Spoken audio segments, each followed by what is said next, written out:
This is That One Audition with Alyshia Ochse. Oh, Skye, I'm so excited to do this. I did not know you were a Chicago girl, an Illinois girl as well. I'm also born right outside Chicago. And I was so I excited. respect that you said outside of Chicago. I can't tell you how many people that are like, I'm from Chicago too. And I'm like, what part? And they're like, You're like, Arlington Heights. And I'm like, oh. No. My parents were both in small town like Spring Valley and LaSalle, Peru, like one stop sign 90 miles south of Chicago. Can't even come close to being the city girl. It's all good. But I want to know if this, because for me, this was always what I wanted to do. I just didn't know how to do it. And we're about the same age. So middle of America, if you can see it, you can be it. There wasn't many people around me that I knew that were actors. So I was curious before you went into the military, if this was always the game plan and you were going to get out and then go to Northeastern. Oh my goodness, no, this was not a part of the game plan. I was a performing artist as a dancer. And so I was the kid in the like tutu that the mom forced to do all the recitals. And then when I moved to, because I was born in Chicago and then spent childhood in Virginia and then went back to Chicago at 12. So when I returned to Chicago at 12, I ended up joining those hip hop dance troupes that battle each other all around the city. Yes. And so I was a part of this incredible ensemble of amazing self-taught dancers. And what we represented were kids that didn't choose gangs. And so the gangs would actually fund our uniforms because they supported the fact that we were doing something creative and positive that could move the needle forward for us as artists. And they wanted to encourage that in these communities of the South Side and the West Side. And so that's what I did. And then when I went to the military, I even still did talent shows on the base. On the basis? Air Force. Okay, wait. I have to ask, unless it's a one-woman show. But like, why military? Why did you decide to go that route? I definitely did not want to serve my country. I needed college to be paid for. And so that was the best way to keep Sally Mae away. I get it. It was a year, but it was a year before 9/11 when I enlisted. So a year later, shit got real. And that's when I was confronted with my service and what my assignment actually was. And I leaned all the way into it. And the benefits that we will later talk about that I gained from the military is what helped me establish myself in the audition rooms. Well, I mean, that's my next question, because I think, I was an athlete. I think when you transition from a certain regimen or dedication or commitment to something and you're constantly doing that can kind of translate into an artist's career where a lot of people are like, I don't know what to do. Well, you have to I had to set up like a work ethic. I already had that there. So I was so curious, the transition. I love that you were still doing talent shows, by the way, on the basis that you're like, I have a commitment here. No, I'm here to serve my country, but I need to be creative. So I need you guys to come to my woman show on the base. I did like Janet Jackson Rhythm Nation by myself. My costume was trash. And my mom still has the clippings from the Air Force Base newspaper. And you just see me like this by myself on the stage. And they're like, Airman Marshall performs to Janet Jackson. It was trash. She didn't win. I mean, they didn't have to fly anybody in. You know how now they fly celebrities, and I want to know if you've been flown in now to like go and entertain. They just had you to entertain. That was it. Oh goodness. Yeah. So that part never left me. The performing artist never left me, but I never saw performing arts as a profession. Just because you go to the gym doesn't mean you're going to be a personal trainer. No matter how much I enjoyed it, I was conditioned that was very much a hobby. And so when I got out of the military, I went to college to get my degree because that's what you were supposed to do. And I got it for free. And while my major was communication, my minor was theater. So like it was always hiding in the shadows because I knew I was great on the stage. And that was my therapy. And I wanted that to be a part of my education in college because I don't like math. I don't like science. And so if I were able to have all these electives like horror films and Avid Express editing, then it wouldn't be so sufferable to get through my semesters.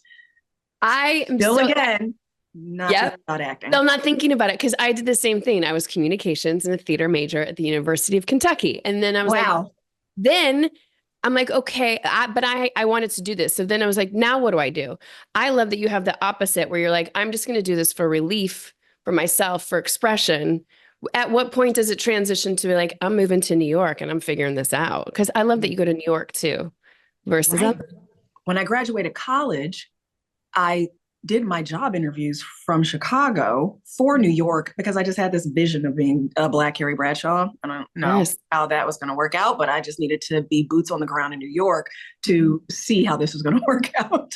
And I got hired at this big marketing firm in Tribeca, New York. And I worked there for 2 years where I realized I was in this sterile cubicle environment that was killing my soul. And one day I was on a conference call and I had a complete Ally McBeal moment where I just started fantasizing in real time. And I saw like 10-year-old version Skye sitting on my desk, heels kicking my filing cabinet, arms crossed and pissed. And I am imagining her just like, this is not what you promised me. And I'm sitting here on this call like, no, it is not. And it wasn't until that moment that I had the conversation with my mom about the fact that like I worked so hard. I put all my 20s into going to the military to pay for college and then graduating with honors so I can get this great job in New York. And here I am in my late 20s and I hate it. And now I don't know what I'm supposed to be doing with my life.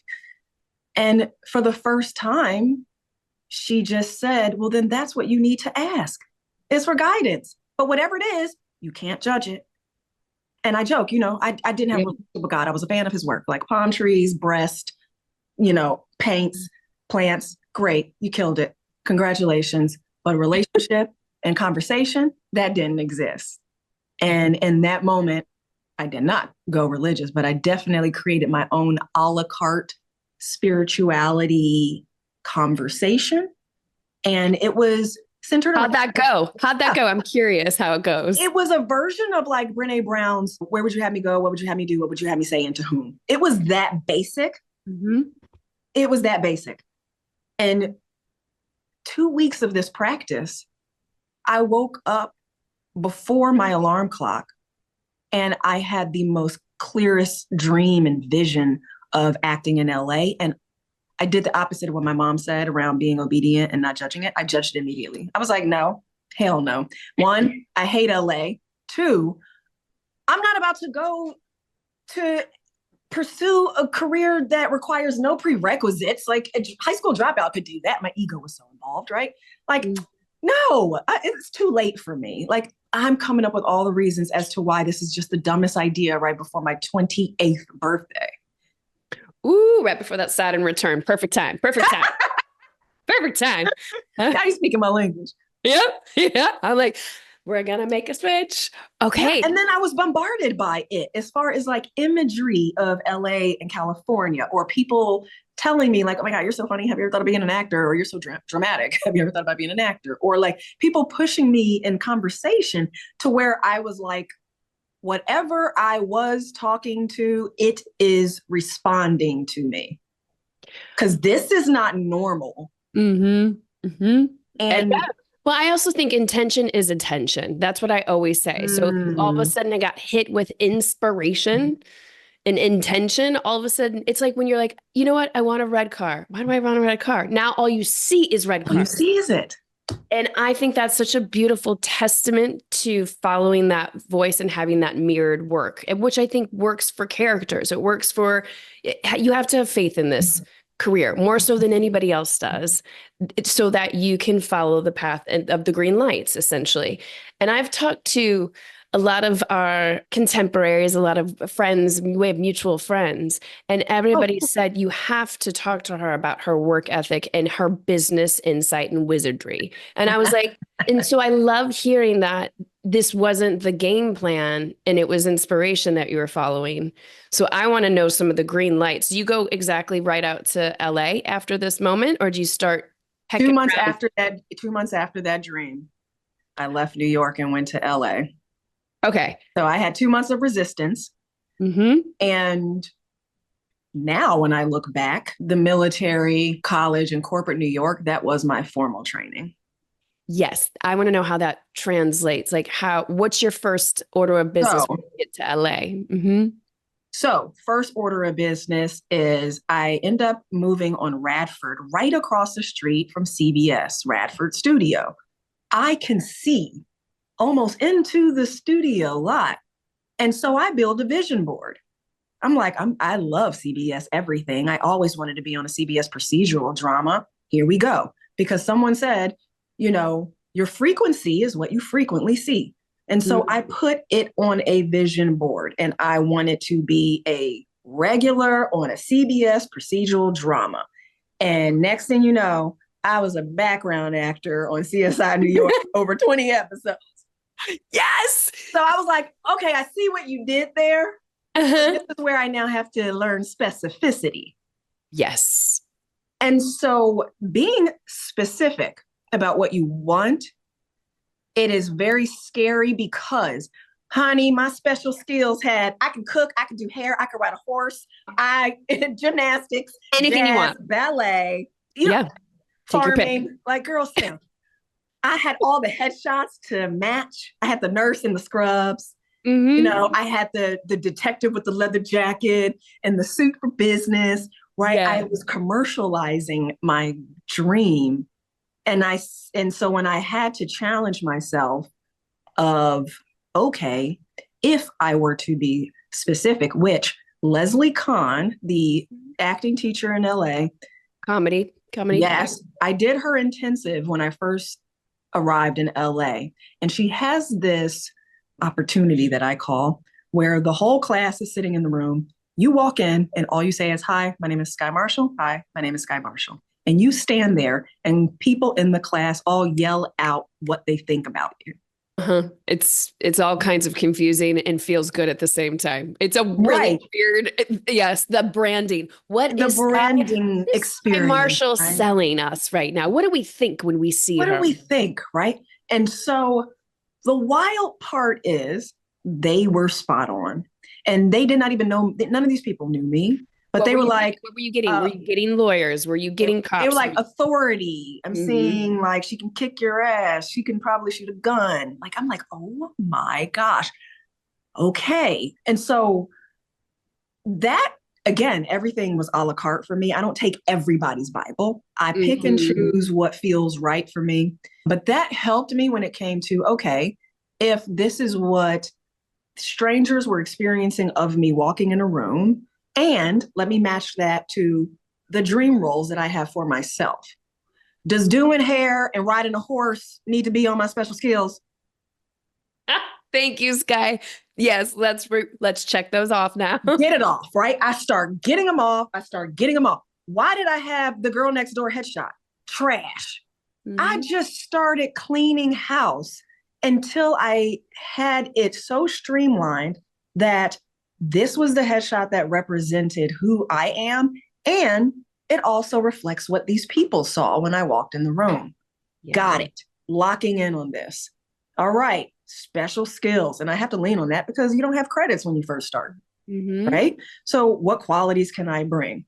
Right. So I had to really lock in on that. And I did. My corporate experience, semi-automatic pistols, M16 rifles. I locked in on things that I knew I was confident that if you challenged me, I would deliver. And I didn't care anymore how short that list was.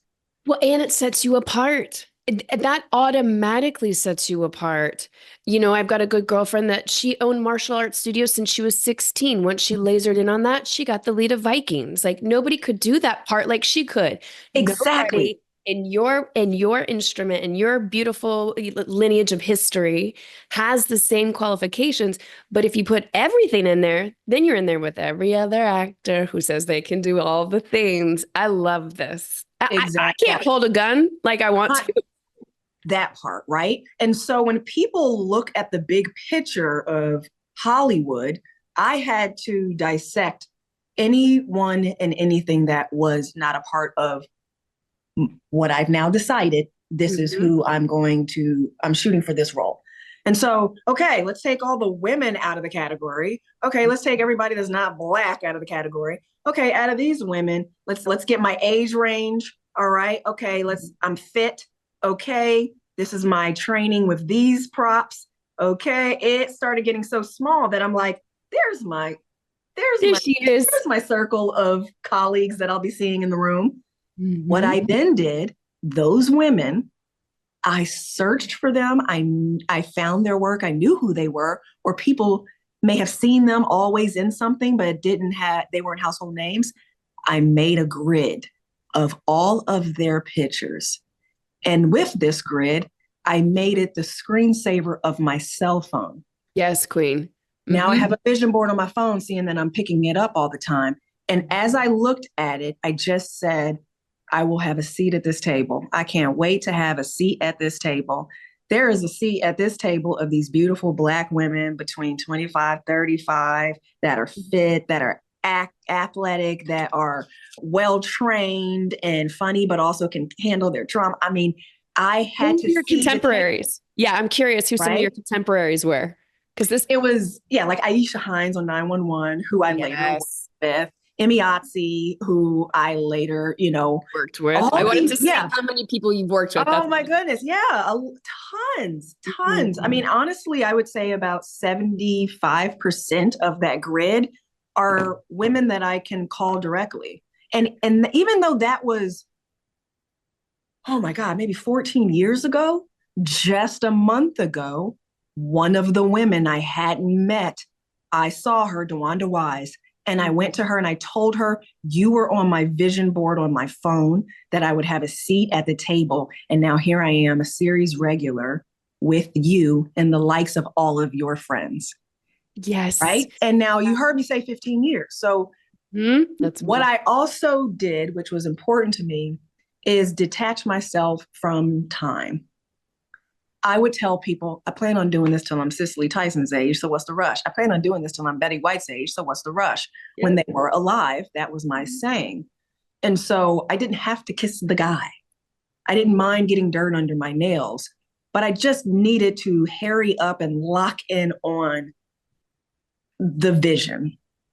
And now once I did that, yes, that's where the deserving feelings came to confront it. Oh God, this is great. This is great. Because that's the part that I want to know. Yes, you as Skye, you know exactly what you need. You know what you serve best, how to be of service, the table you want to sit at. It takes time for the industry to catch up, right? Or for the world to start to match you, even if time has no bounds. How do you work with your... I actually disagree on that. I don't feel like it takes a while for the industry to catch up. You don't need the whole industry. You need somebody to believe in you. And I think we need to catch up with our deserving feelings for the thing that we want. And when you do that, you will bump into somebody in conversation that you would have no idea will change the trajectory of your career. And that's what happened to me. That's what I was, okay. So bridge the gap on the desire. Yeah. Desire. Seen, and then deserving to get it. So I got it on the wall, right? I figured it out. First, it was a cluster. And then I ended up being a background actor, which I was a background actor for 7 years. And I loved doing it. That was also a part of my play. We'll get into that I was doing background work literally to get near Video Village, and booked a number of shows from doing that, of like speaking roles. But anyway, got the vision, realized specificity, did a little workshop test with Leslie Kahn, lined up with my own intentions. Okay, now we are more specific about the roles that I want to lock in on. Even, I want to make sure it moves the culture forward. That was important to me too, right? So not just the vanity of it, but the why. Thank you. Yes. How are you contributing to society through the work? That's the purpose-driven life right there. Yeah. And that's very important. And so what is the goal of me being specific about this character I wanted to play? I want to move the culture forward. So lock that in. Now that you've done that, the deserving feelings, meaning once I look at it and it's like, okay, I want to make this amount of money by the end of the year. I want to work on this project with these people. That little voice kicks in and it's like, girl, you don't even have an agent. You're not even in the union. Like, you didn't even this, you didn't even that. And one thing I was noticing around me in LA was this like toxic positivity around, that's just the negative voice. Don't listen to the negativity. Where that wasn't going to help because I knew I was going to be stuck with this voice for the rest of my life. So how do I commune with this voice? How do I build a relationship with this voice? This is where the military taught me in a very sophisticated way on how to process fear. Do tell. That voice can, if you're willing, be your to-do list. So, okay, if I'm looking at the board and that voice is kicking in, which is not making me feel like I deserve this because I don't have a rep or a reel or in the union, okay, well then watch me. And so I found the crack in the castle wall with the new media contract and got myself into SAG. So once that was checked off the list, I was like, okay, you think a rep is going to help? Let's go to some workshops and see if that helps. Okay, I feel like I deserve a little bit more. Okay, credits. All right, let's see. And then it started with me being a background actor and getting upgraded. Or someone said to me, it's not about what you're doing. It's about who you're being while you're doing it. If Tom Cruise was a bartender, he'd be the best bartender in that restaurant, right? And so for me, I was like, I'm not going in there as a background actor. I'm not going in there as an extra because I see them all walking around like zombies. And then in between setups, they're just staring in their phone or sleeping. No, who am I going to be while doing this? I'm a paid intern. So when you show up like, okay, it's not about what you're doing. It's about who you're being while you're doing it. I'm a paid intern. Suddenly you show up differently. I was taking the call sheets every day. I was getting the next episode sheets. I was Googling who the writers were and the next director. I was already ahead of it when he arrived or she arrived. I attached myself to one of the series regulars, Hill Harper. He became my mentor. I would hang out in Video Village and be like on the wall like this, listening rather than holding. And the second AD hated that. He was like, Scott, you need to go to holding. I was like, I'm not doing anything. I can't learn anything in holding. Fast forward, that second AD, Bill Delaney, became a producer and cast me in the film with Al Pacino, Anthony Hopkins, H2ML, right? So these people all came back in my life. Another director, when I was an extra, who I was researching and he was on my board, Anthony Hemingway, he came in to direct an episode. I immediately introduced myself to him. I know exactly what to say because I'm prepared for this moment. Later, cast me in a recurring on Shameless, right? So that's what I mean when it's like, the industry doesn't have to show up for you. You show up for yourself first. Now, as you see, all these credits are starting to happen. As I'm getting these credits, I keep checking back at that vision board and I'm feeling more and more deserving, more and more deserving. Meanwhile, I'm still just, rather than building a brick wall, I'm just laying one brick as perfect as I could possibly lay a brick. And then eventually you have the wall. Then you have the wall. Well, I'll be remiss, and I have to ask these questions. I want to ask about etiquette, right? So I love hearing what to do. And now as a background artist or somebody who's getting to be a paid intern, because a lot of actors are still trying to get their start, what do you deem the appropriate etiquette to get Harper to be your mentor, to be the fly on the wall? I tell every actor that I talk to, I'm like, you have a one line, one word. Do not go to your trailer. Do not go to holding. Sit back and be educated. Watch how that first does this. Like, you're planting seeds. Your seeds, you don't have no idea where those seeds might blow to and what they're going to blossom to. But I do think there's a specific etiquette to do that. So I'm curious your insight on what you use for etiquette to kind of create those relationships. Great question. For me, the part of what I learned in marketing at that marketing firm in corporate New York was when you have someone's attention for a short period of time in that initial introduction, I had to come up with very clever ways to answer the basics, which is, how are you? What's your name? And what do you do? Right? And so I sat back and I was just like, okay, I am my own brand. We're going to figure this out. Outside of being a background actor, I was also a cater waiter. And so I did the catering so that I could get into these parties that I would never get invited to. Remind you, I'm in my 30s. Okay. Uh-huh. And so I, just like a paid internship, not a background actor, I was just like a spy posed as a caterer to get into these parties and listen to these conversations and meet people, right? Whatever I got to tell myself to get my ego to just shut up. And so I would walk around and I'm just like listening to people's conversations. And I'll give you an example.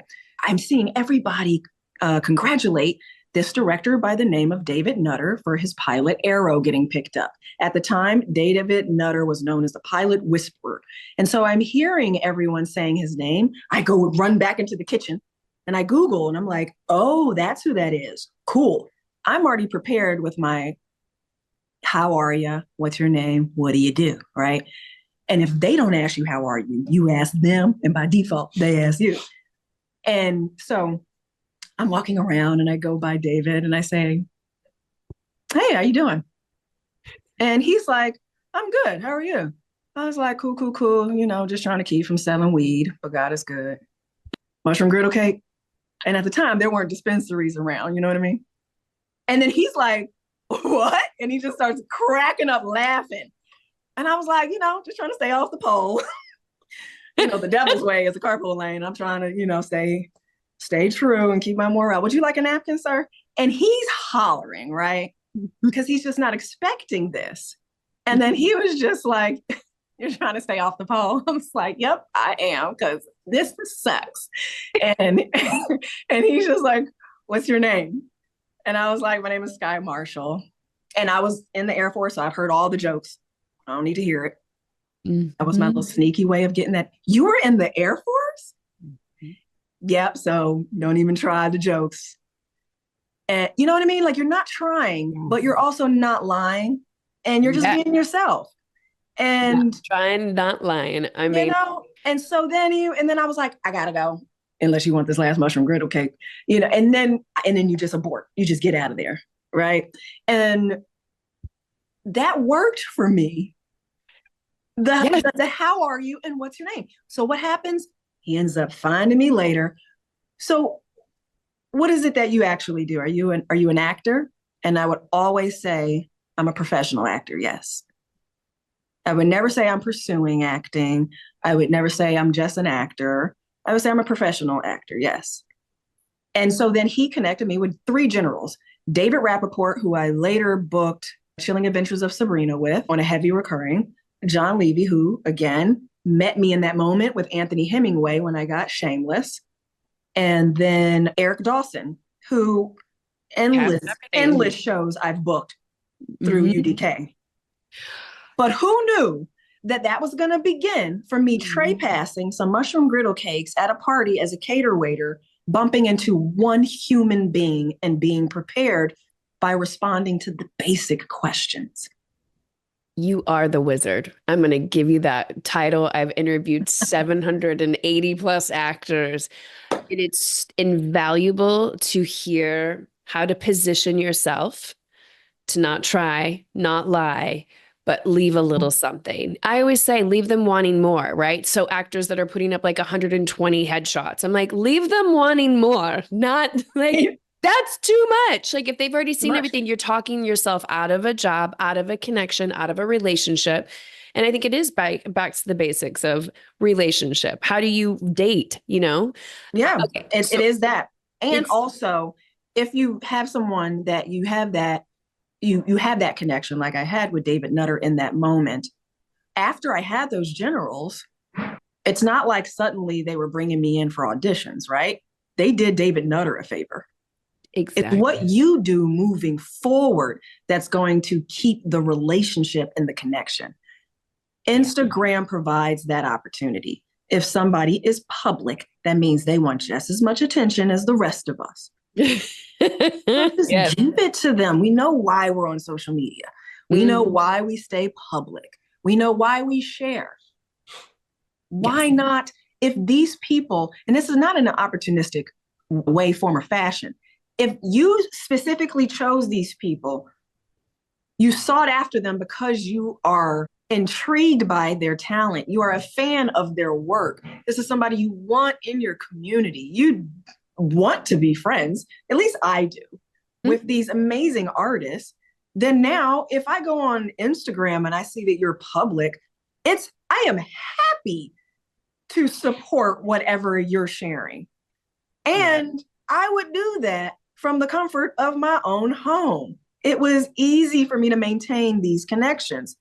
And some of them I did not even meet in person. So when I did generate an opportunity to get in front of them, and they're like, Skye Marshall, we've worked together before, haven't we? I'm like, mm-mm.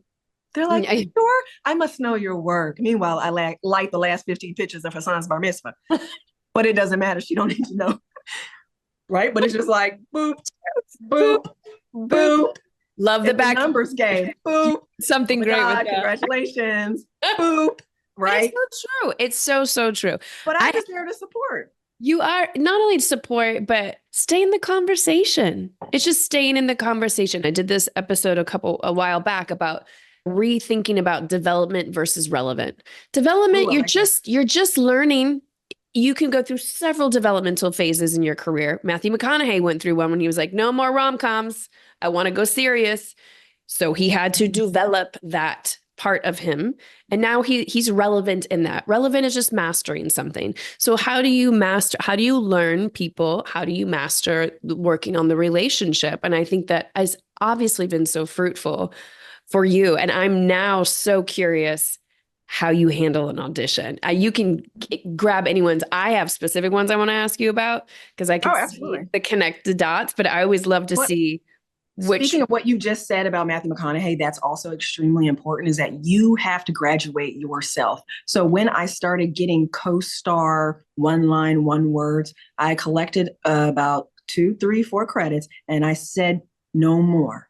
And that's hard. Even as an extra, I had to say no more central casting. I am now no longer going. And that's hard because you need money. But it's one of those things where you step off the cliff and you got to know you're going to be caught. You got to know it. And so when I said no more co-stars, even though I started to pick up on a pattern of booking it, I had to shut that door and say 1 day guest stars or more. And then once that happened, I had to stop the 1 day guest stars, thank them, top a show or more, recurring or more. I had to graduate myself and no longer go on those auditions. And it's so scary to do, but you have to know that you just got to step out on that faith. And I'm telling you, it works. It does. But you have to graduate yourself. If you keep doing co-star, you'll get stuck sometimes, you have to say no more. I think it's a communication with your team, right? I always say, you don't get to go to your team and come up with a game plan. I love coming up with the game plan, going to my team. So I give them a place to shoot, right? We just have to have a goal in mind. So you are in charge of your business. You're the CEO. You're the one, they work for you. If you're saying no more of this, then they oblige. If not, they're going to keep you in a lane. And while they work for you, they get 10% because you do 90% of the work. And if you're not doing the 90%, then how are you a business owner? I got Matlock and my first series regular and a number of other recurrings before that. No agent. I still don't have an agent today. Well, I got some things. I know you do, but let's get into these auditions. The TV and film landscape, it's constantly changing, but traditional actor training has largely remained the same. It's focused on a theater model whose main goal is to help you stretch the expression of your instrument.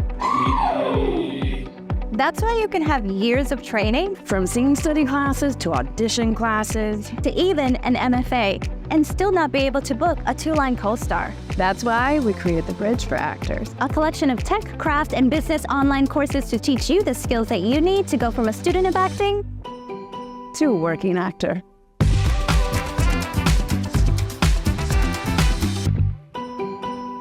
I want to get into these auditions. I'm so curious. It feels like Good Sam kind of is what leads to Matlock. So I was so curious about the Good Sam audition. Also, I didn't know if that was a series regular or a recur. Yeah, it was series regular. It was series. That was my first series regular. That's what I Three on the call sheet. That's what so I was so curious about that audition, because how that audition unfolds, it's not about the job, right? It's about a career. You've made one audition manifest into several episodes of television and a Critics' Choice Award. I mean, a nomination. Let's just say it. So like, I want to put it out there, because when you're intentional and you move the needle certain ways, when you go for that audition, it is literally about your career and the relationships. It's not about getting that one job. But I was so curious how that came to be. But choose anyone you want, because I'm going to hear Skye Marshall. Well, the Good Sam audition. one, I can lead you in. Good Sam, that was my first series regular, right? And so, and during COVID, is this also 2019 Right. was, no, sorry, 20. Yes, the top of 2020 was the auditions for So Good you Sam. needed to go in person first. This was pre-COVID. Okay. Now, this is 10 years after I left corporate. By now, my deserving feelings are aligned. By now, I'm very clear. CBS procedural, I deserve it. Let's be real clear on that, right? I've done the work, the inside work. The fear of auditions have now been mastered. How to process that fear, that's a whole other conversation, which I'll tell you. I got some tricks in my bag for you. I was going to say, I was going to ask you a couple of them. Yes. And so I am 7 years of background work. That is boot camp of training for the craft of TV. I am prepared for this moment. And bonus, I have such a relationship with the source, whatever you want to call it, that voice, when I hear it, I am so obedient to it. And so there was it was a Friday. Yeah. At 12 p.m., I had so many things on my list to do that day, including going grocery shopping at Trader Joe's and the gym and call these people and all this other stuff. Unemployed, I am sitting on my couch needing to peel myself off, and I cannot. And I'm just feeling this need to be still. And that voice of just like, chill, you'll get to it. In that moment, I think a lot of us judge it and call it procrastination or lazy and beat ourselves up. And sometimes it's those moments that we have to just be still. I didn't know why. And so I'm sitting there, and out of boredom, I just pick up my phone and I'm scrolling through Instagram. And as I'm scrolling through Instagram, I see a showrunner by the name of Katie Wesh, who posts Sophia Bush, the lead of her pilot with CBS, Good Sam. And I'm like, oh my God, CBS, procedural drama. I had just fangirled Sophia Bush to her face 2 weeks prior to this moment. I had worked briefly with Katie on a pilot that didn't get picked up a year prior. Okay. And I stayed and kept that relationship just from boop, boop, boop on Instagram the whole year, from one pilot season to the next. And so I'm sitting here and I'm like, oh gosh, like, what do I do? What do I do? And so I just heard that voice, fuck it. And so I DM her and I say, hey, Katie, congrats on scoring Sophia Bush as the lead of Good Sam. I was curious because I have access to the breakdowns. So I already saw that there was another female role, but her name was Pippa, and Pippa didn't seem like a Black girl. So I was just like, I don't know. The breakdown just didn't line up with me. It was the best friend, kind of whatever. So I was just like, I was curious if you could see me playing Pippa. And she responds back, can I call you? And I was like, yeah. And so then she calls my phone and she says, I hate to do this to you, but can you be at CBS for a studio test today at 5? A studio test? Remind you, it's Friday and now it's like 2 p.m. And so I'm like, yeah, I can be at CBS at 5 p.m. And she's like, okay, I'll send you the sides. There's 3 scenes, 13 pages, but you can do 2 of the 3 scenes. I was like, no, I'll do all 3. And she's like, okay, Skye, but they know you just got it. And like, I don't want you to, I just have this good feeling about it, but like, you don't have to be completely off book. I was like, no, I'll be off book. And then she was like, oh God, Skye, okay, I don't want you to like, you don't have to overdo this. They know you just got it. I'm going to let them know, but like, how can I help? I was like, well, what you can do is you can meet me at CBS 30 minutes prior so that I can get the cheat sheet that all the other girls got from the producer session and the pre-read and all of that. Because remind you, I've only done guest stars and recurring. I'm not a name. Nobody knows me. I don't have an agent. I'm not like an offer. Like I'm not I'm none of those things. So this isn't like one of those expected kind of opportunities. This is extremely a blue moon moment that I'm like, oh my God. So I immediately pick up my girlfriend. I'm driving over Laurel Canyon and we're running these lines. And here's the gag. It's for a resident doctor, right? I worked 3 years as a medic in the U.S. Air Force. And then when I got out, 3 years as a surgical tech at a plastic surgery clinic in Chicago. So I'm like, medical is my jam. Let's go. And, I'm heading over the hill. She's sitting in the car with me, just drilling lines until I have to go in the gate. And my sweet friend, I put her in an Uber and send her home. I go through the gate. I walk in. I see the Pippas outside waiting, the early birds. And I go in and all I know is Katie. But there's these other 2 women there who I don't know. And she says to me, like, do you have any questions before we jump into this? And then I was just like, yeah, I just always knew that when I met this moment that I just wanted to say that I'm not Pippa. I'm your wild card. I think Sophia Bush can handle having a second leading lady on this show. I'm not going to play small. And I don't believe that it's enough to just make the doctor Black. You have to be able to write for a Black woman who just so happens to be a doctor. And so when you see me code switch, and I'm talking to Mary like this because I need her to know that in order for her to prevent these things, like that's my way of making Mary feel safe. But then when we switch over to Tyrone, and I'm like, Tyrone, why you ain't taking your meds? That's not uneducated, but that's my way of him feeling safe with me. And just go with it. And they're like, ooh, give it all to us. Like they were so excited. Meanwhile, those other 2 women who I did not know was Jenny Ehrman, who is the showrunner of Matlock, and Joanna Klein, who's an executive producer of Matlock. But I don't know this yet. I'm auditioning for Good Sam. Exactly. And now when I finish that, I get in my car. She texts me, oh my God, amazing audition. We'll see you Monday for the network test. I get in my car, I go home, I sit back on that same couch and I say to myself, what if I went to Trader Joe's? I know, I'm like crying. What if I went to Trader Joe's? Right? Because that Monday at that network test is where I sat across from my now husband, Edwin Hodge. What if I went to Trader Joe's? Stop right now. I did not know that that's where the story. I'm glad I chose this audition of all the auditions to tell. You've got to be kidding me.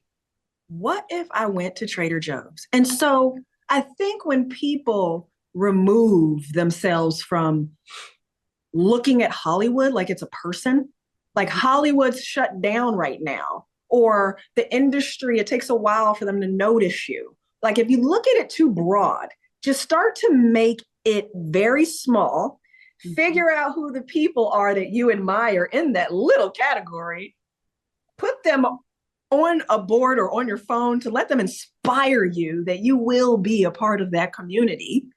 Mm-hmm. And then you only need someone to believe in you. When I did my chemistry read with Kathy Bates. Tell me, because I've got questions. I need to hear. Oh my gosh. How did that go? Okay, so give us a quick bridge from Good Sam happens. You guys get 1 season. I'm sure you learned so much. Learned a lot. Now I want to know how much, a year between Good Sam? Yeah, I had to wait a whole new pilot season. Here comes Matlock. CBS. It's CBS again. Procedural. It's aligned with my vision board again. I mean, lawyer, but I feel like advertising really sets you up for lawyer. Like, what's the difference really? Selling, your perspective. Like, oh yeah. Now, Good Sam. Yeah. Filming Good Sam. And then that year later, relationship. So for all those actors that listen to your show that have been series regulars, don't waste those opportunities to connect with every episode's new director. Yes. Right. I'll give you a little trick. I don't share a lot of my tricks, but thank you. I got really good at BTS photos. like really good. And especially with the advancement of these phones and portrait mode. And these directors, a lot of them would love a photo behind scenes with the lead and the names. And so I would be back there just snapping away. They don't even see me. And before they leave, as a gift, as a director's gift, I say, I want to show you some photos that I got of you. And I show them. And they're just like, oh my God, please send those to me. Huh? Yeah, give me your email. Give me your phone number. Yep. Well done. Well Bing done. bong. And now I'm the thoughtful person that they have a picture framed up of them working and guiding and directing someone who they had a ball with, because no one thinks to get BTS of the directors or the writers. I'll do it of the writers as well. Like they're there for that one episode. Yeah, they're so excited. Their They're episode so is excited to right be now. there. And Yeah. they're talking to the series regulars, or they're on these really cool sets, you know, and we as the talent are allowed to have our phones. We as the talent, even if you are just doing a guest star, go to set on the days you're not working. They will give you a pass. They will let you come and just say, I just want a shadow. Yeah, I do it all the time. I do it when I start movies. If they start a couple days beforehand, I'm like, can I come just drop by? I want to see tone. I want to see what's happening. You know, I want to have my first conversation before I'm working versus the day of the work. Oh, yeah. Or if I would wrap early, I'd stay for the rest of the day. Yes. You're already there. Yeah. Again, education. Just because you're getting paid now doesn't mean your education stops. You don't have to leave just because they said wrap on you. So, yeah. And so with not Matlock, just the relationships of the directors, not just the relationship of the writers, but also very much the relationship of all of my producers, right? Again, I don't know about Matlock, but I maintained and created such a real friendship with Jenny Ehrman and Joanna Klein. Not just them, I made real friendships with my studio executives that would come by and do set visits. And so Sam Campos and Claudia, you know, Leon, like I made real friendships with these women and also the cast. Like just because I booked the show doesn't mean the work is done as far as creating my community. Right? That's how I got away with all of this without having an agent. I focus on human connection. If you focus on human connection, being interested and interesting, we as talent just want to be interesting, but be just as interested. That's how you build a real friendship. You then follow them on social media and support and encourage them when they're putting themselves out there, because we all know why we put that shit out there. Right? Yes. That's the circle of building that community that even though Good Sam gets canceled, even though Good Sam gets canceled, there's going to be another pilot season, right? And so here it is. I'm sitting down. I open up the trade and I see CBS, Matlock, Kathy Bates. I'm like, oh my God, right? And I have a manager, I have an amazing manager, Melanie Green. And her associate, Sarah, who stays on top of everything, I hit Sarah up and I was like, hey, Sarah, have you seen or heard about the Matlock script? And then she was like, I can see if I can get my hands on it. And I was like, okay, great. And so she sends it to me and I fly through it. I didn't even read the cover sheet. I just fly through it because it's not even on the breakdown. I need to know if there's anything in here for me. When the introduction of Olympia came in, I had a physical reaction to it where I felt sick because I already knew I was about to build a shrine around this bitch. I was like, oh no, one of those roles that you know you're perfect for. I'm going to obsess over this and I hate this part. I usually just do the audition and move on to the next, on to the next, on to the next. I know I'm going to obsess because I feel this so deep in my spirit. Mm-hmm. And by the time I got to the end with that insane twist, I was just like, oh my God, who wrote this? Grrr, back to the cover page. And then it says Jenny Ehrman. Now I'm really sick. Because I'm like, oh my gosh, which then leads me to go back to that initial trade that I saw in Deadline. And I'm like, oh, Joanna Klein too. Oh my goodness, what am I going to do? What am I going to do?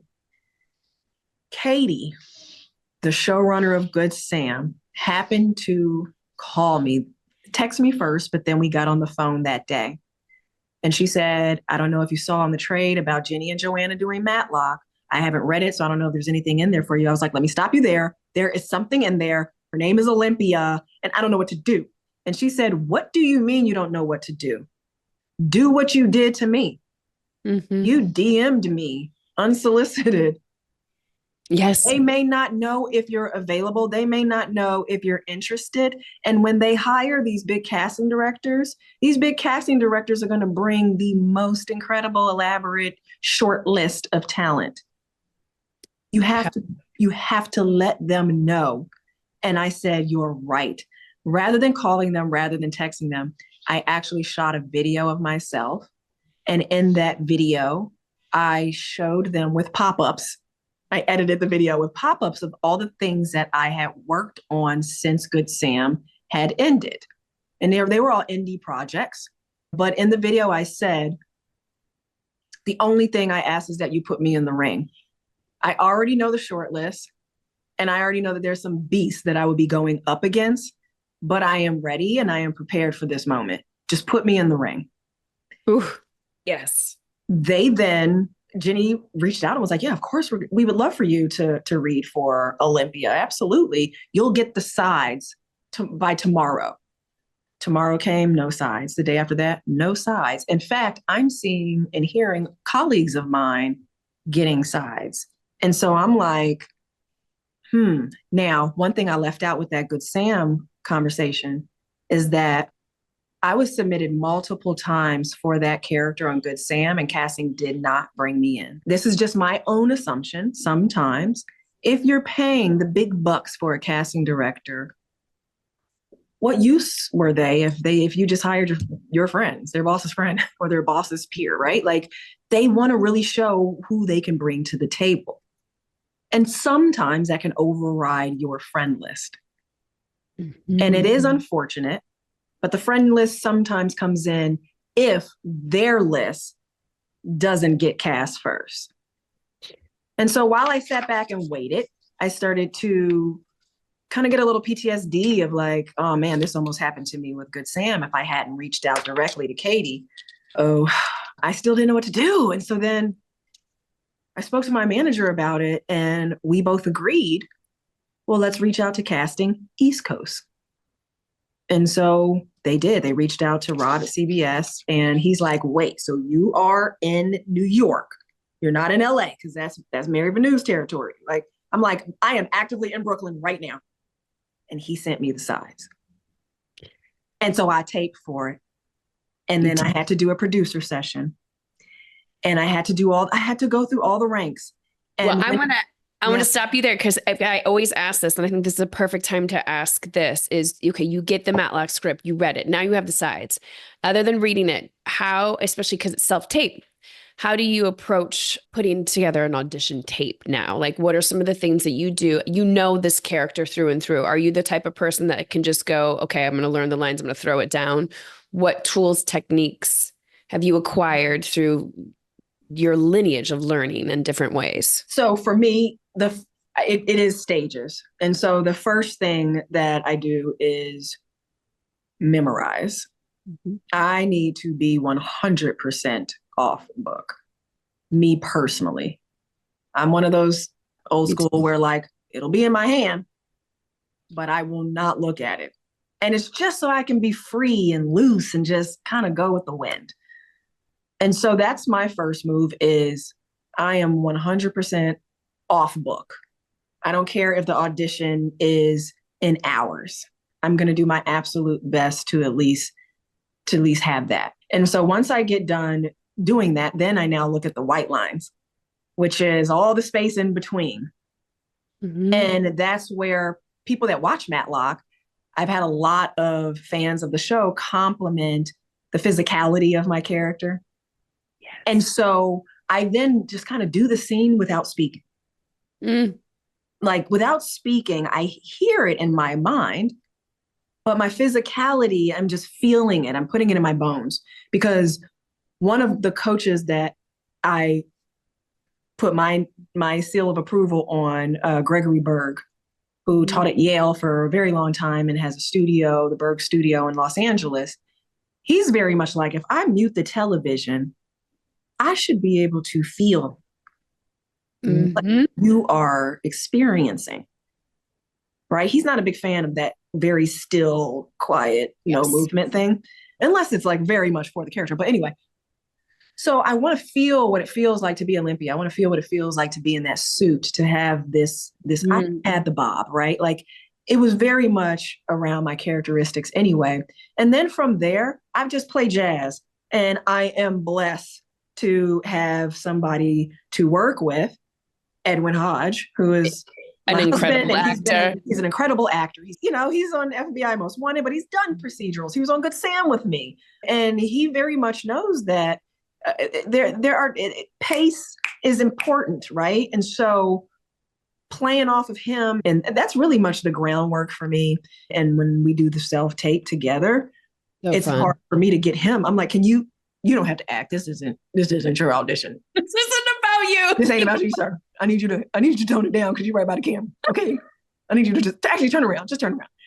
Right. Just say the lines. Just say the lines. Like we'll be crushing it, and then he'll mess up a line. And I'm like, this ain't. I'm so glad. So there are the pros and the cons Yeah. of self-taping with somebody who wants you to have the role just as much as you want. Absolutely. So there are a lot of benefits of also self-taping with strangers. Mm-hmm. You know, I love going to paid studios because it feels like an audition, and the stakes are still kind of there. And I know I have a time stop, that I'm willing to pay for. So like I encourage people as well to still use like self-tape studios, because it's not all the time pro to use your friends. Adjustments are kind of awkward sometimes with loved ones and friends, that because you just want to get it right in front of them. That sometimes it helps for me. Like when I booked This Is Us, that was me going to a studio and paying somebody to self-tape me, because I just wanted like, Just get done. Yeah. Let's just do our job together. Okay, so this Matlock, you guys make a great tape. So then it just gets kicked around. The tape gets kicked around, and then you go and test. So then they used the producer session tape that I did here in my Brooklyn apartment as the I think they used it as the test. So that's that was a Zoom with them. Get to the chemistry read. Okay, Because Ms. Bates is old school. We're not doing nothing over Zoom.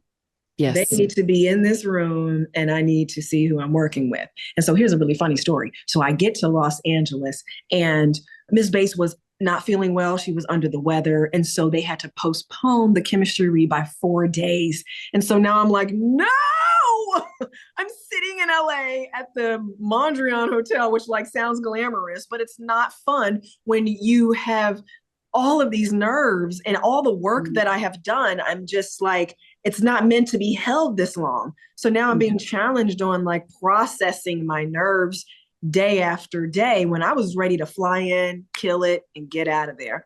And so now I'm just sitting with those nerves. And now I need to know what your tools are for these nerves, because you said it earlier, kind of combating fear, like nerves for auditions. What are the tools that you're using specifically in these 4 days? Because I'm sure you've mastered them at this point, but still. Yes. So what happens in the body? There is this theory of there's two versions of us, right? There's the I and there's the myself. I is the receiver of information. Myself decides if it's real or not. So if I see a roach and then I'm like, roach, myself is like, right? And now we've agreed this is a threat. This is scary. This is dangerous, right? That's why we say, so I told myself, right? And so once I identify something as a threat, which this is what we learn in basic training is what I'm going to say, which is also referred to as boot camp. Once you identify there's a threat, there's a danger, there is something here that can harm or hurt me, the body goes into what we all are familiar with, fight or flight. But when you think about what happens on the inside of the body, I am not a chemist or a scientist, so I'm going to break this down in the way that everybody will understand and the way that I received it. A chemical reaction happens in the body, and it goes straight, all of this energy goes to the gut and it shuts it down. Why?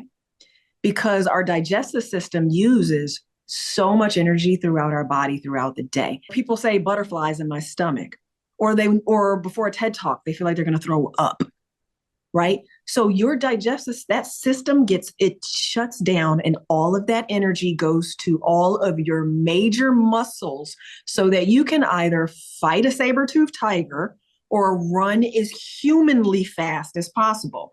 The body is not upgraded, right? It's the same reaction and response to this threat, to this danger. And so we decide whether it's a drive-by shooting or an audition, they are equally scary based off of how our body responds to it. And what I was trained and taught was that if you really, really understand that when you feel that, if you are not running to your car, if you're not leaving that audition and getting the fuck out of there, if you're sitting there, that means that you've decided to now fight, which means you are actually physically at your highest potential of a human being. You are an Avenger. Mm-hmm. When your hands shake, we've been told and taught from, I think, the 1%, that this means you're nervous, you're not ready, you're not prepared. No, this means that you are activated. Yes. You are charged. You are ready to go. That's why sometimes, I don't know if it's ever happened to you, but once you get into that nervous state, you can literally hear the person doing their audition in the room. Oh, yeah. All of your senses are heightened. And so once you really understand that to your core, that I am now activated, I would say to myself, excuse my language, but I would say to myself, oh, I'm about to fuck these bitches up, right? Like I just changed the narrative. That this does not mean I'm nervous or I'm not ready or I'm not prepared. This means I am so prepared that I am now activated for the fight mode. I am an Avenger, and these stakes are meant for the character. Otherwise, they would not have chosen that scene or those scenes. They want to see the stakes. Bring it into the room with you. It's all there to assist. And so when you are scared sitting in those waiting rooms or even in your own bedroom while you're about to shoot a self-tape, know that those nerves are there to serve you. That chemical reaction is there to create another version of you, that all you have to do is just give all of those stakes to the character. Just give it away to the character. And next thing you know, your physicality, like Kiernan from Succession. Right? Yes. You see him move around. He doesn't, and he never sits memorizes still. like this, right? But he's letting all those nerves become a part of the character. And he doesn't think about the marks because it's getting in the way of his work, but he is feeling it. It's there, but he's using it for the character. And so that's what I had to learn with auditions, is to use that fear as not I am nervous or unprepared, but I am at my highest potential as a human being. I love this. How do you sustain it for 4 days? Right. So like you get that nerves and you get self-care. So excited. Self-care. No, right. Self-care. And I still threw up and did number 2, right? Like I still had to go through that chemical reaction through the body. And I just allowed it all. But I always knew I was prepared. I would run the scene with someone every day, someone different, a different friend, someone new. Yep. One without feedback. Different. And I would also do it in different accents.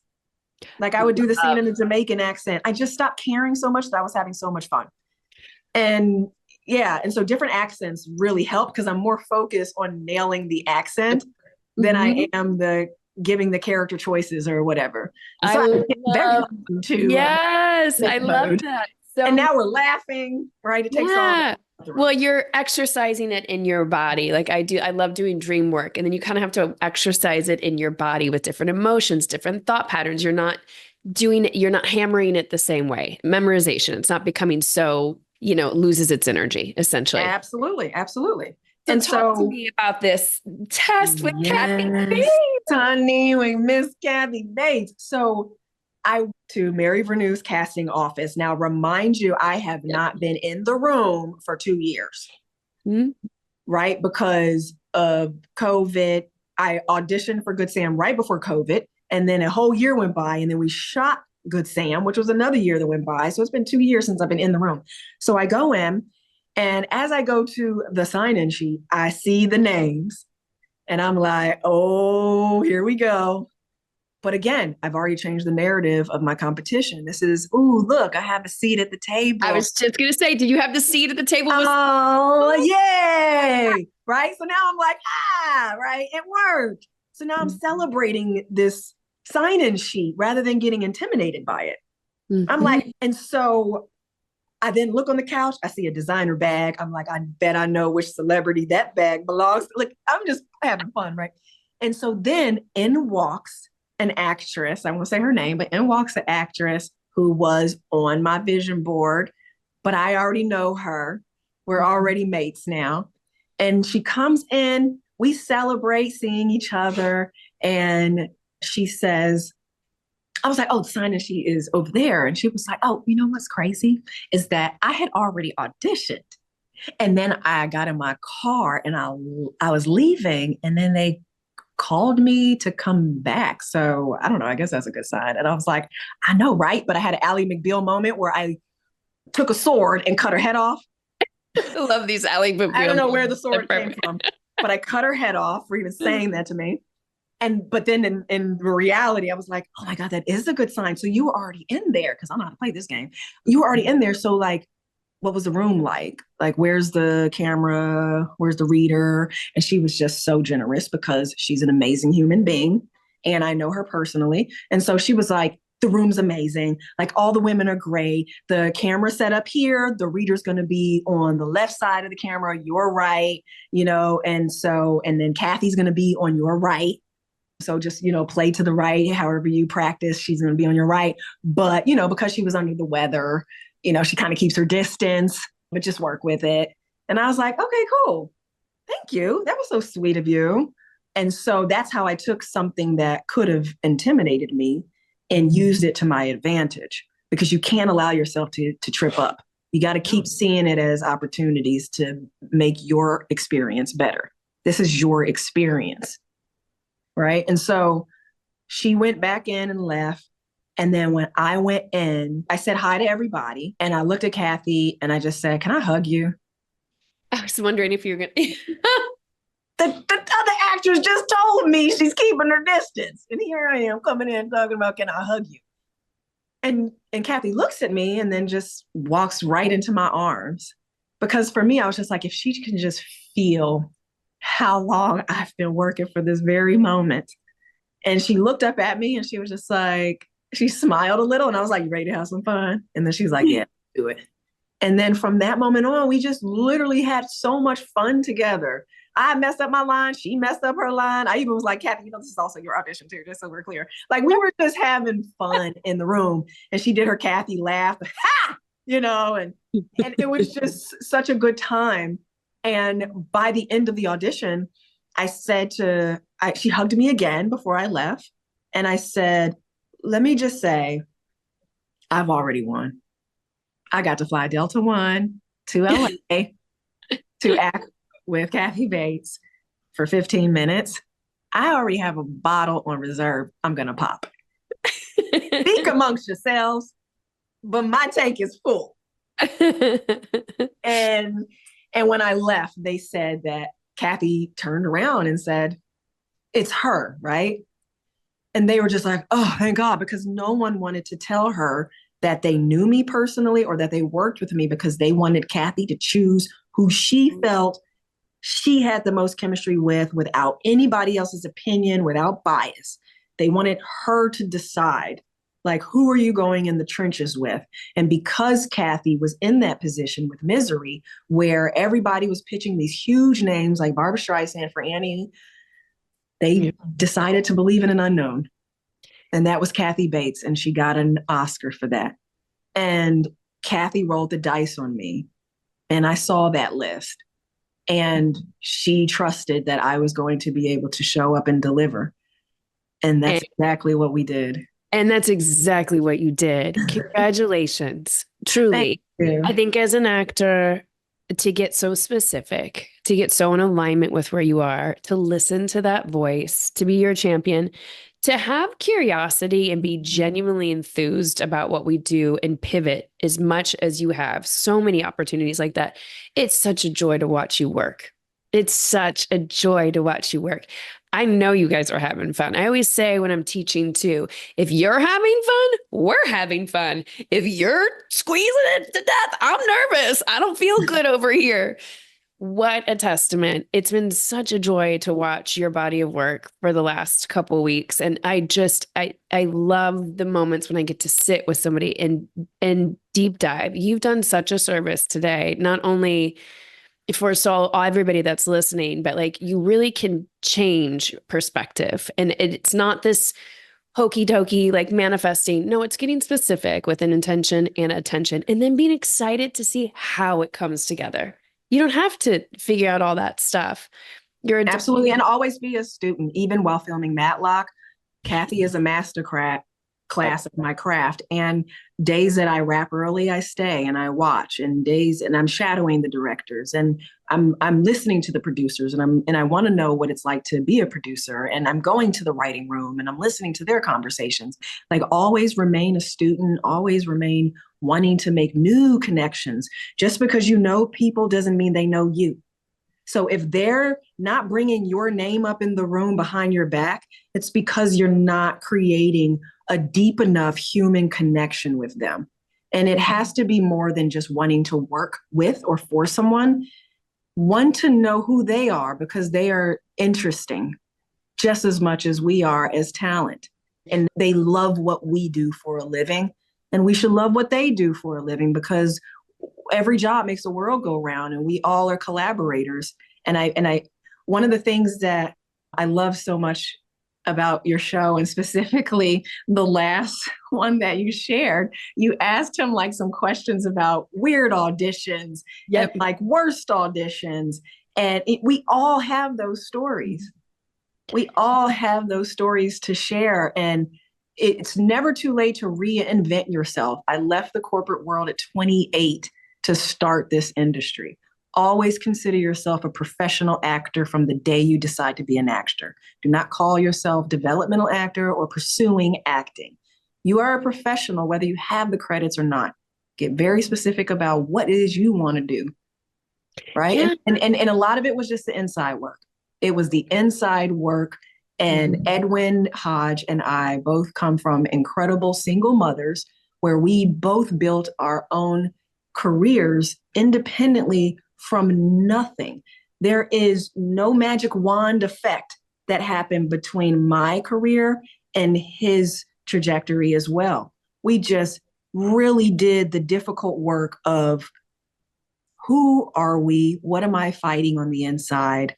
And how do I get to the next level by promoting myself? Because no one else is going to do that.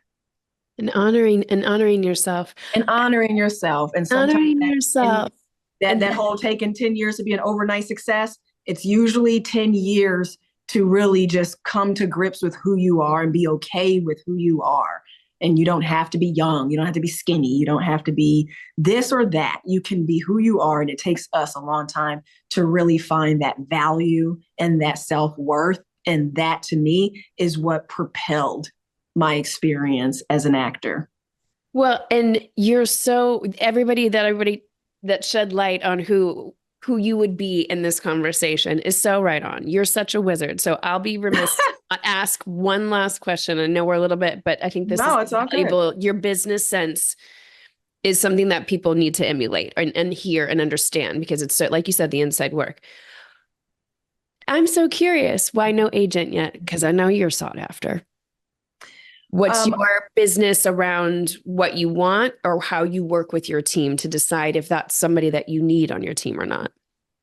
For me, no agent only means that I have not had anyone really pursue me in a way that was exciting. Mm-hmm. And while maybe this will give a little comfort to actors that are watching, yes, Matlock has incredible numbers. Around 13 million are watching weekly. And yes, Kathy and I are getting nominations for our work.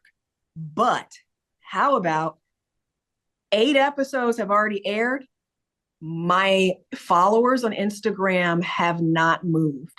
It was 176 at the beginning. It's still 176 now. My manager's phone is not blowing up from agents as you would imagine. Scripts are not flying in as you would imagine. Not one.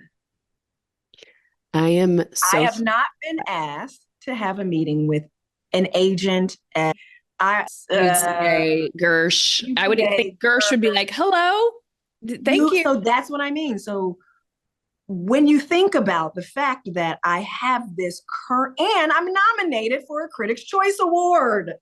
So great. I'm so excited for you. Right? Like, what else? What else do I have? This is why I tell artists, don't ever hold on to this idea of once I get here, I'll get this. Yes. Just focus on who you are. Are you proud of who you are? How are you showing up in the world? Are you doing good work? Are you a good friend?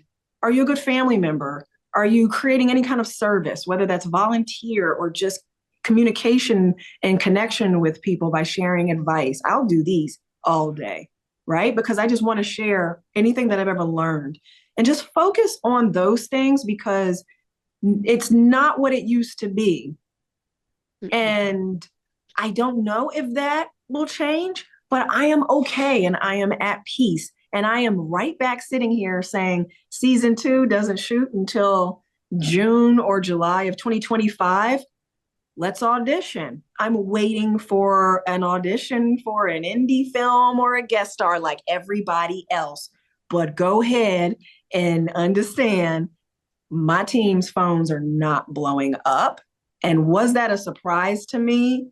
At first it was, but then I decided the work is not done. And if they get 10%, it's because I do 90% of the work. And so I'm back doing the work. I'm looking for workshops to go and entertain.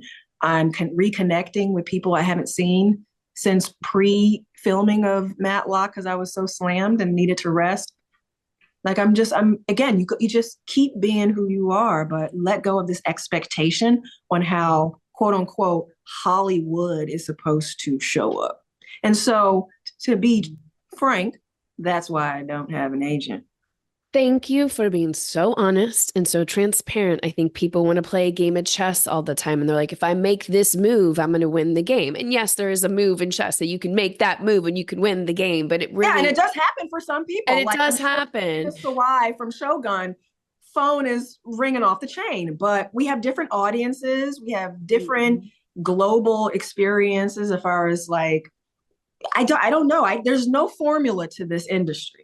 There's not, but I think the formula that you said in here a couple of times, and I want to hit it one more time, you give 10% away of your paycheck because we do 90% of the work. And just because you get a series regular, just because you end up getting on a hit show, just because you get nominated for an Oscar, just because you worked one day this year, like you still have to do the work. When you hit a certain mountaintop, it's not going to solve all your problems and it's not necessarily going to translate into a longer career. It's how you behave. It's how you take those opportunities. And you have done such an outstanding job of educating on how to utilize our resources and how to actually create a career. I do think half of our careers are how we nurture relationships and how we treat other people.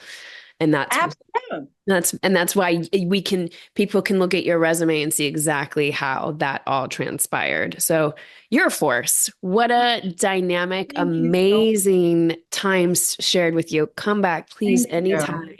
I want to hear your story as well. It's funny. I feel like keep talking and I'm so intrigued on how you got here as well, because you're doing great work. And this is an incredible platform that you have created within our community. And it's helpful and it's funny and it's entertaining. And I'm so grateful that you invited me to share my story. I'm so glad we got you on here. I really, after Emmy's been on the show a couple of times and we've also worked together. And when we were doing the list last year, I was like, I need to get Skye on here. I mean, I've been doing it for 15 years. So everybody's have been on at a certain point. So even before Matlock started, I was like, oh yeah, that's fun. That would be great. So thank you for showing up, doing great work. Really, truly. I can't wait to see what does happen in the in between. And then I'll join you on Matlock season 2. That's what I keep telling Emmy. I was like, you have to come back for season 2 because I want to get on season 2. You'd be a great defense attorney. I'm right down the street, babe. I hope for that. And you make sure that if you're right here, if you on the breakdown or your team on the breakdown see anything that you feel is a good, I won't say it on here, but I will give you my contact information. Because like I said, if my focus is human connection, everything else will work itself out in the wash. Always does. Always works does. itself out in the wash. But I think that that's the trick that, again, source, God, universe, whatever you want to call it, when you make someone else feel good and feel seen and feel recognition, we all know how amazing that feels to us. If you focus on the human connection and how many people can I just touch, the reward is all the materialistic stuff. Mm-hmm. The reward is the work, which is great. But, that is like a riddle that I think I figured out, and everybody has their riddle to life. And I'm like, oh, if I focus on the job, the role, the car, the house, it wasn't coming because I had this idea of how it was going to make me feel. But if I focus on how many people can I have a real connection with, now we both are having this dopamine effect with each other. Like you and I could probably talk another 2 hours, right? We've tried to wrap this conversation up 3 times, but we get caught back in. But this is what creates that synergy. This is what creates that frequency. This is what gets rewarded. So whatever's on the vision board, watch. I'm telling you, something's gonna fly off of it because I'm having this very real experience with another human being. And that to me is living on purpose. And that to me, I think is what life is about. I couldn't agree more. And all that shit comes as the reward. Yeah. Connecting, is. If you see it that way. I do. Yeah, That's why if anybody sees it that way. Yes. It's all about the belief system. If I believe, if I rub these crystals, this thing is going to happen to my core, it'll happen. And, and I think that with that, you'll definitely be on Matlock and beyond. I cannot wait. Thank you for this and this time. Where can everybody follow along with you on Instagram? Now we talked about it because you're going to get some DMs and people being like, hey. I know. I gain as I lose numbers. It's so funny. Emmy and I laugh all the time. I'm like, look, I gained 1,000, lost 1,000. But yes, it's Skye P Marshall, SKYE Marshall. That's my tag on Instagram. And yeah. And then season 2, where it's going to start soon, but go check it out. Season 2 will start probably fall of 2025 again, but you have 18 yummy episodes of season 1. We had our Christmas break hiatus. The first 8 episodes is on Paramount Plus if they're not caught up. And then January 30th, episode 9 to 18 is going to air. It's quite the ride. I can't wait. You're the best. Thank you so much for doing this.